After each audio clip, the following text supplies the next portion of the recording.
Hello, this is Tom Brashears with Texas State Technical College.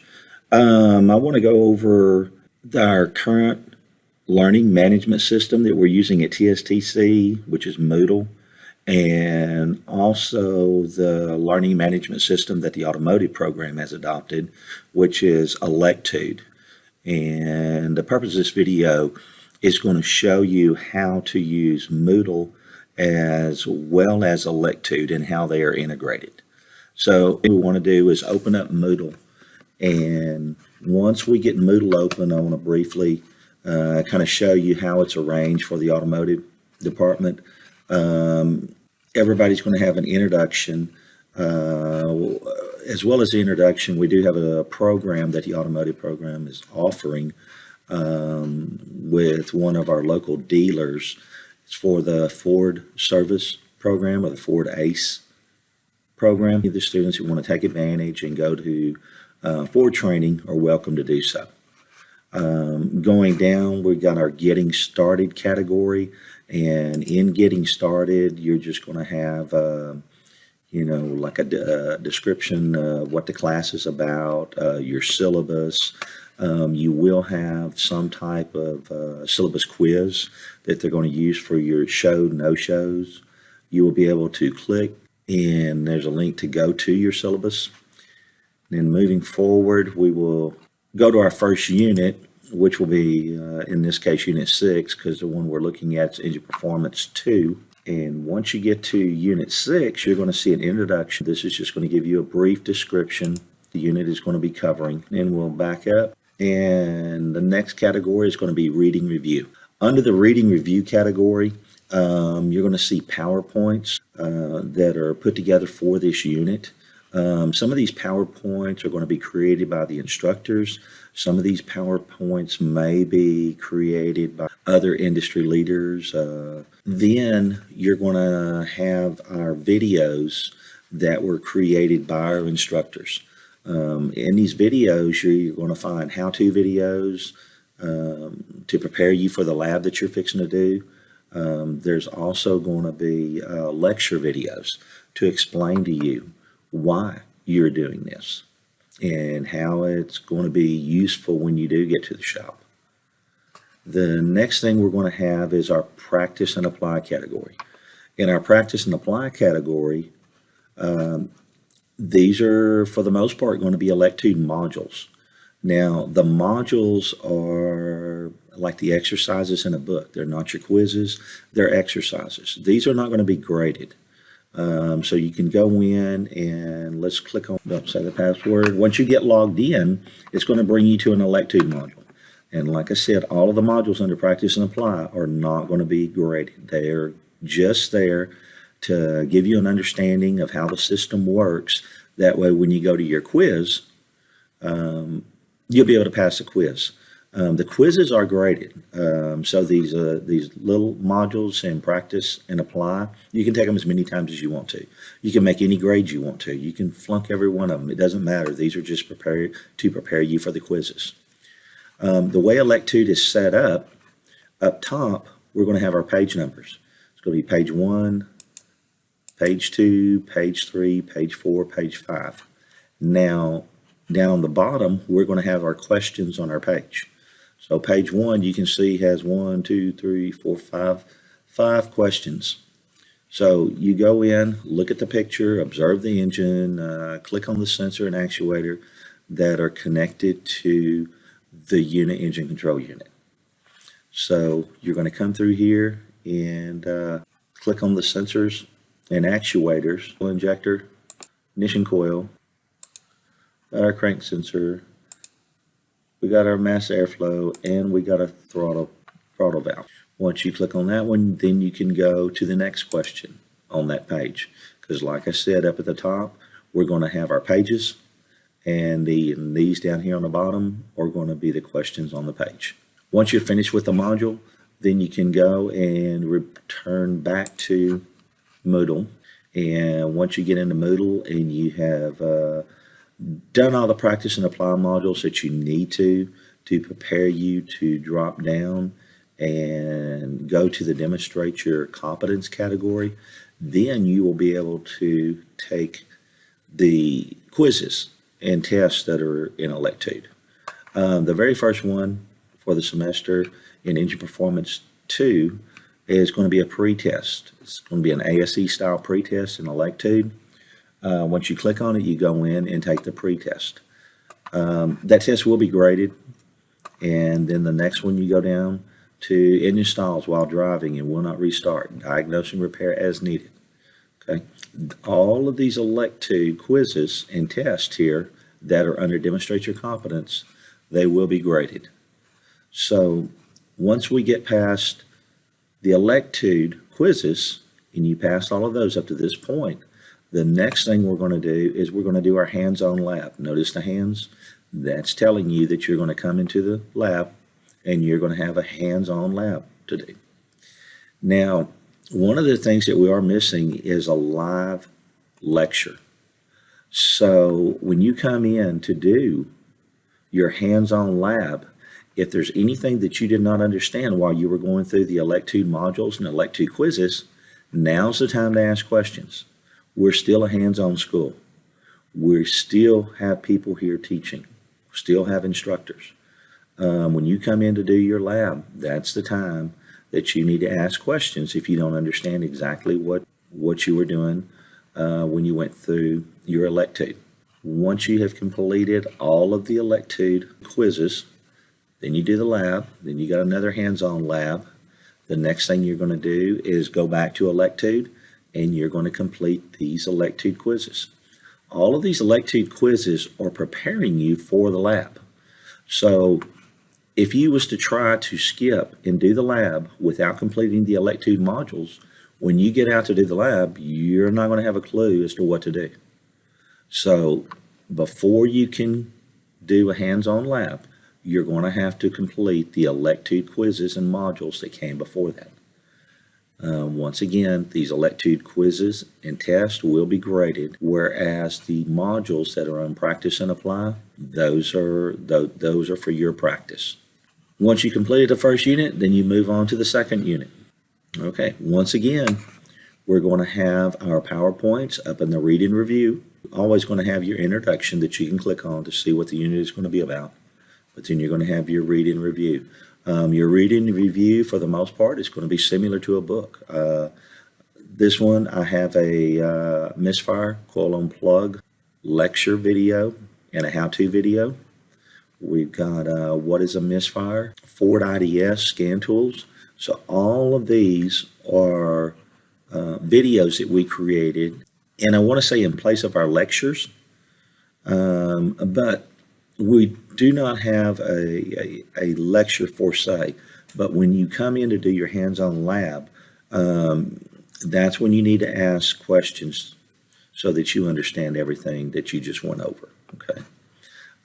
We do have some PowerPoints in here, misfire diagnosis, and then Practice and Apply to be completed in Electude. This particular unit does not have any Electude modules that would be beneficial. So from the videos that you watched, then you will come into the lab and we'll do our hands-on lab. And as you're doing the hands-on lab, ask your instructor questions. Get the most that you can possibly get out of this class and every class out here. Ask questions. And really, that's about it for the integrates into Electude. Now, I'm going to jump back to Electude. Okay, I logged out as a student and I logged back in as an instructor for a few minutes because I wanted to go over and talk about the simulator.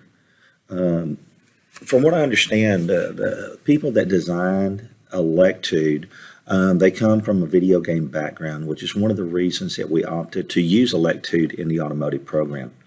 They have what they call Electude simulators, and as you can see, we've got our work order here. And then if we go further, we've got a list of tools. We've got our instrument panel, which is nothing more, gives us our coolant temperature, RPM gauge. We've got our ignition switch over here that we can crank the vehicle up. We've got an accelerator pedal to operate the accelerator pedal. Use a little slide bar. The other thing that we have in our toolbox is a multimeter. The multimeter, notice how I can just grab it and move it around wherever we want to go, is pretty standard with industry. This is a fluke. Now, right now, it's kind of hard to see the dial, so what I'm going to do, I'm going to use my scroll on the mouse, blow the vehicle up, because I want to get these leads off the meter for a minute so that I can show you the dial on the meter. Switch it from AC over to DC. Then we can come over and go to our volts, big V. We can either go to millivolts, 2 volts, 20 volts, 200, or 600 volts. Down here we've got our amps, and then we switch over to our ohms. Give you an idea, you turn the meter on, it's showing 210 volts. Go to crank it, we start 14.02. So from what I've seen with Electude, they did a really good job in mimicking the actual characteristics of the vehicle. Notice I disconnect the leads. Okay, then the other thing in our toolbox, we've got an oscilloscope. We got our channel 1, channel 2, and then we got our common ground. You can move the leads, come over here, clamp it on battery, and then if you want to hook up channel 1, can either hook it to one of the terminals on a connector, or I'll show you here in a minute, they also have a breakout box that's available. Over here we can grab our breakout box. Now the breakout box, I'm going to shrink the work order right now so that we can get a better picture. I want to move our car over because as you can see, this is our computer. This is the breakout box that I put. Notice I took it away and it's back.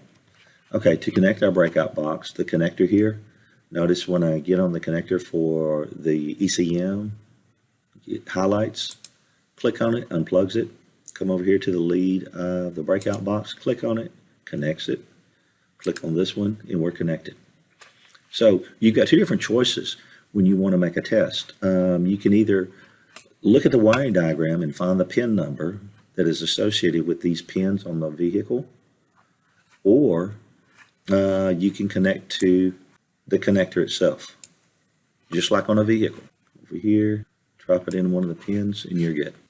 Okay, so we've got our DVOM, got our lab scope, got our instrument panel, got our breakout box, fuel pressure gauge.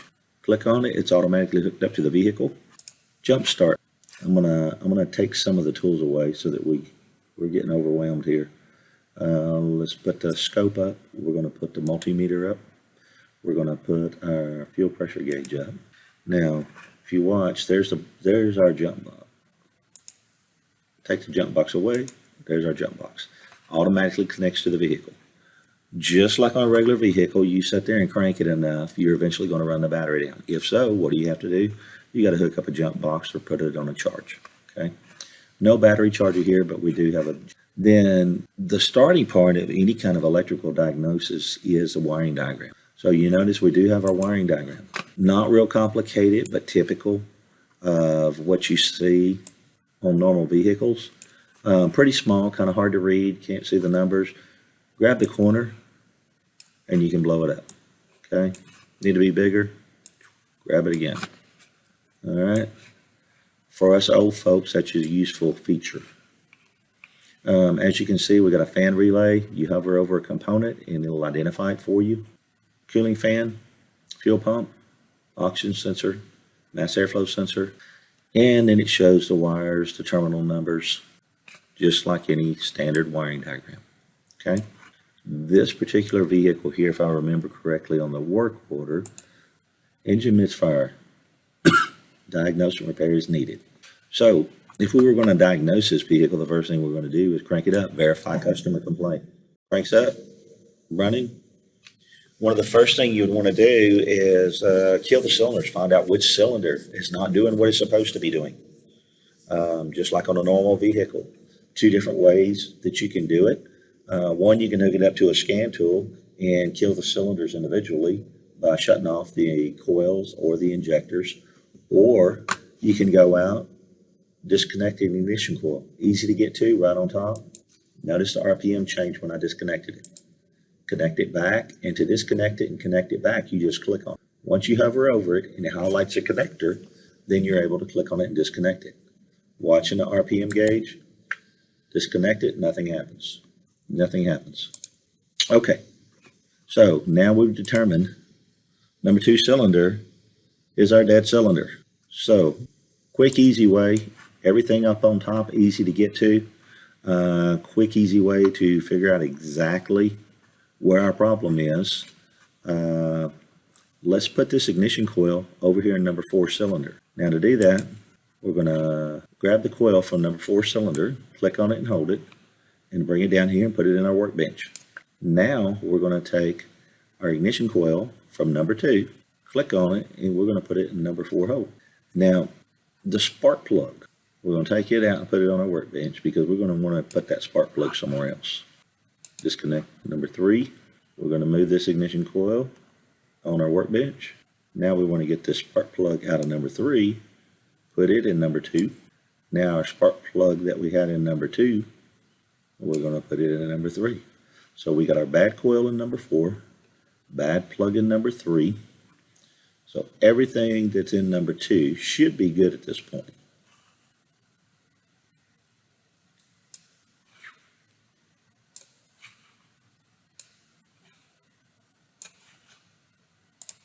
Connect it back, connect it back.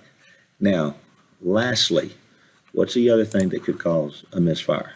Could be a coil, could be a plug. The other common failure would be a fuel injector. So let's disconnect these 2 fuel injectors. We're going to take our number 2 fuel injector, put it on a workbench, and let's put, we know number 1 was working good a while ago, so let's put it over here in number 2 cylinder. Go back, grab the 1 from number 2 off the workbench and put it in the number 1 hole. Connect it back. Let's crank our vehicle up and see what we got. Let's run and do our simple power balance test by disconnecting the ignition coils. It's working. Now we have still got a misfire on number 2 cylinder. Remember, we put the ignition coil over here. We have the spark plug here and our fuel injector over here. So, common diagnosis, real quick, simple, did not help. So the next thing we probably want to do is break out our lab scope. To use the lab scope, first thing, hook our ground to where? Known ground. What's the best ground on the vehicle? Negative battery terminal. So let's power it on, and let's come over here and connect our lead. What do we have? 13, basically battery voltage. We can adjust our time, or we can adjust our voltage. Also an auto button down here. If you're not sure exactly what setting to put it on, once you get it connected, hit the auto button, and you can see we got our battery voltage. So let's go to our next wire. Once again, let's hit our auto, then we can adjust our time. Nothing happens, stays about the same. Look at the voltage, 0.0, and then switching.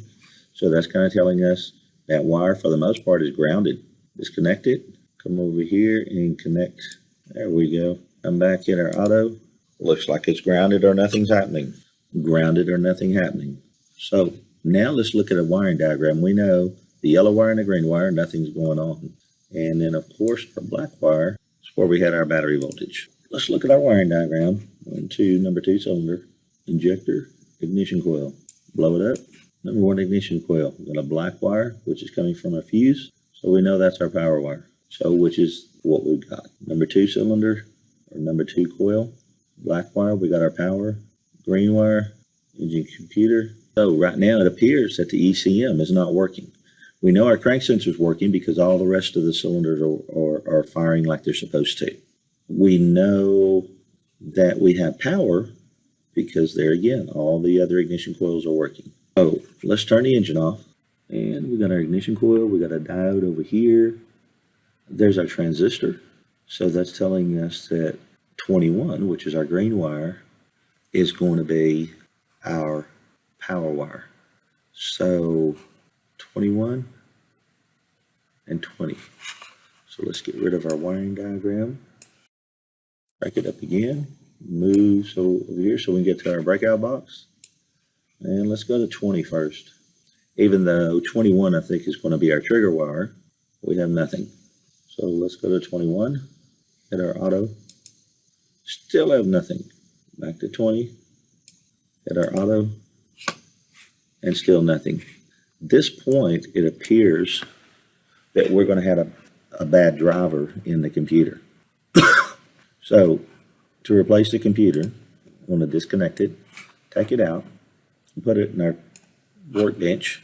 Then we will click on it. It says replace this part, and we got our new part. Now we take our new part, drop it back over here, connect it back this time to our breakout box. Now let's turn the ignition switch on. Come over here and grab our diagnostic test. Identify the vehicle just like any other scan tool. We're not really worried about fault codes because we know we're going to have fault codes in there right now. This is going to show us our network. Come over here to Systems, Engine Management. We've got live data, information, configuration, actuator test, programming, and fault codes. Well, we just replaced the computer. So the first thing we're going to do is reprogram the ECM. Okay. Now we're going to back up and check the configuration. And of course there's a note, only possible when the ignition switch is off. The engine is off and the ignition switch is on. Okay. We're good to go. Relearn. So we should be good. Now that we've got our new ECM in, we got it reprogrammed, and we got it reconfigured. And now let's go in and clear our fault codes. Fault codes cleared. So let's get rid of our diagnostic tester for the moment. Turn the ignition switch off. Crank it up. Check cylinder number 1. Appears to be working. 2 appears to be working. Appears to be working. Appears to be working. So when we disconnect the ignition coils, of course we set codes, but it appears that we fixed our problem. If you want to see what the scope pattern looks like, and then we can adjust the time.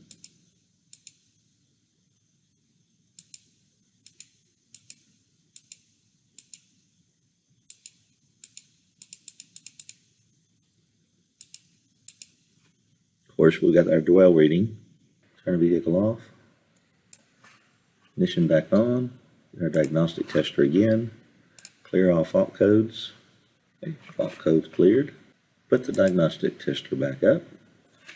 Oscilloscope back up. Put our jump box back. Breakout box. And our jump box.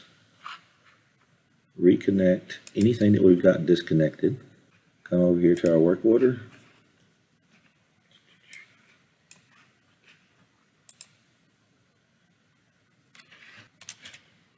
Checklist, failure resolved, verify repairs, diagnostic and work performed, return to customer. The failure is resolved, but there are issues. There are stored fault codes. Faults that were not faulty have been replaced and removed. The reason we have stored fault codes is because when I went in and cleared the codes and had the ECM disconnected, putting up the breakout box, had the ignition switch on. That's to be expected. So we were done with the simulator.